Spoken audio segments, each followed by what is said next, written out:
Anak ng kataas-taasan, pakinggan mo ako, sapagkat ako'y isinugo mula sa langit upang ipaalala sa iyo kung sino ka sa mga mata ng walang hanggan. Hindi ka kinalimutan, hindi ka iniwan. Ang mga araw mo ay isinulat bago ka pa man isilang. Bawat luha mo'y tinipon na parang mahalagang hiyas. May kilos na hindi mo nakikita sa paligid mo, at kahit hindi mo ito makita, may mga pakpak na nakapaligid sa iyo, inaalalayan ang iyong paglalakbay. Sa katahimikan na madaling araw kung kailan halos hindi mo na kinaya, may isang taong naliwanagan. Ipinakita sa kanya ang katotohanan. Naunawaan niya na hindi ka lang alaala, ikaw ang pag-ibig na nakatadhana para sa buhay niya.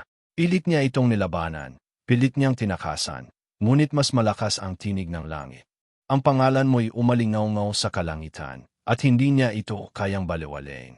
Matagal ka nang inuusig ng mga bulong ng pagtanggi. Ngunit ngayong araw, ipinahahayag ko, hindi ka tinanggihan, ikaw ay pinili. Ang lahat ng tila magulo ay nagkakaroon ngayon ng linaw.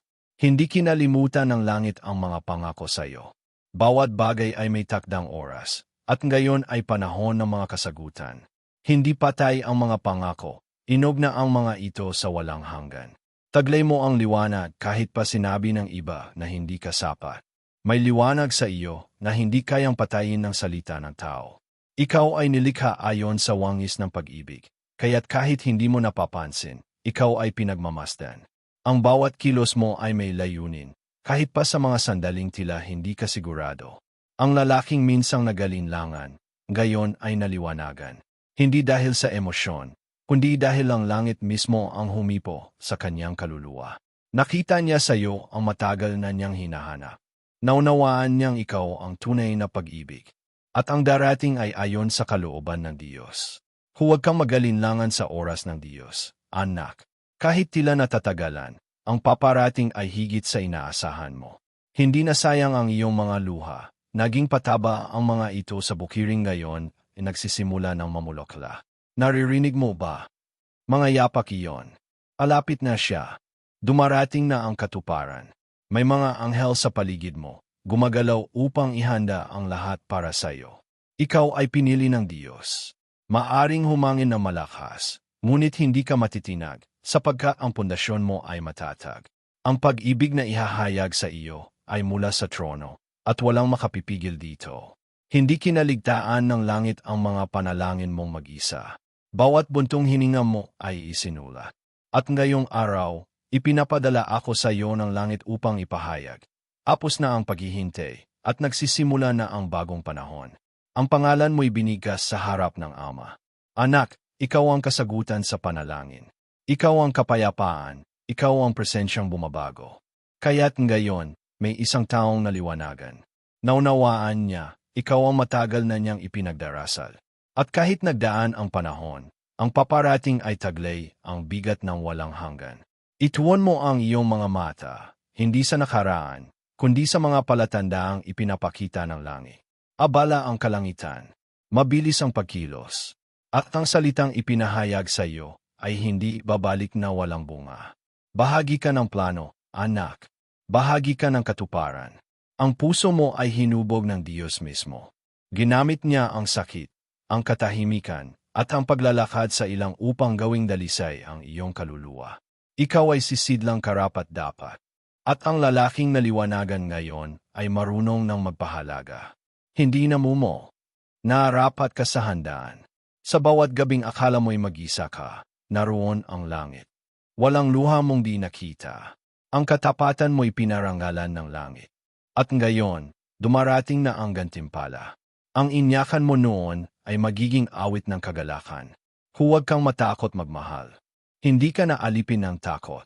Ang darating ay hindi para saktan ka, kundi para pagalingin. Pag-ibig itong muling bubuo sa iyo. Binubura ng Diyos ang marka ng sakit, at ibinabalik ang totoong ikaw. Ang pag-ibig na darating ay mula sa Kanya. Ramdam mo ba ang ihip ng hangin?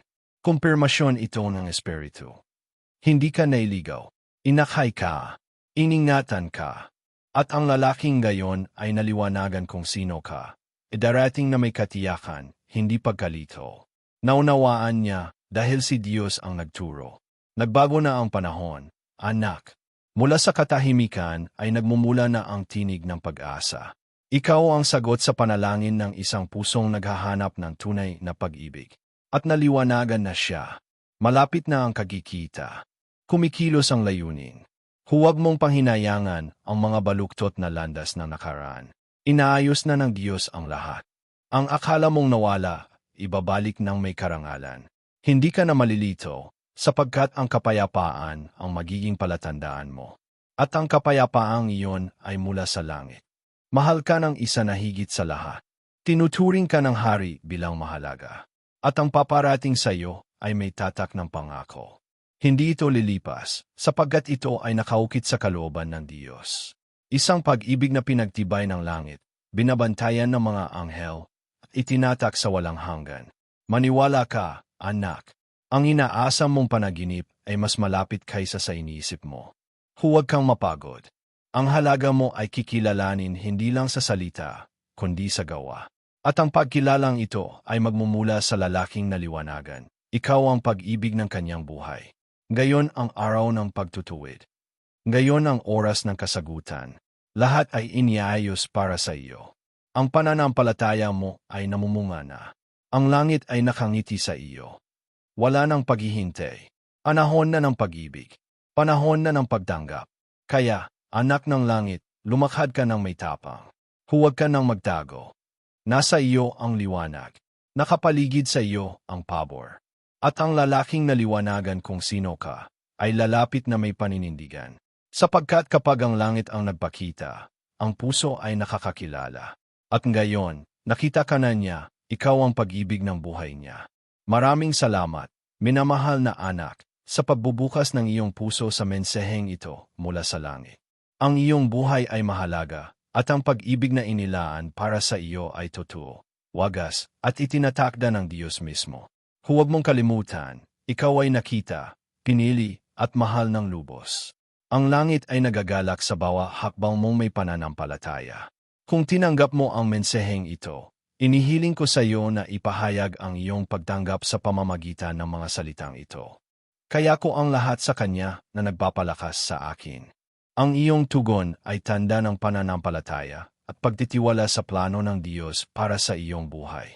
At bilang bahagi ng ating makalangit na pamilya dito sa lupa, inaanyayahan kitang makisa sa amin. Mag-subscribe ka sa aming channel at i-activate mo ang notification bell upang wala kang mamis na mensahe ng pag-asa, agabay, at propesya na hatid mula sa puso ng Ama. Pagpalain ka, mahal na kapatid. Ang langit ay patuloy na gumagalaw para sa iyong kabutihan.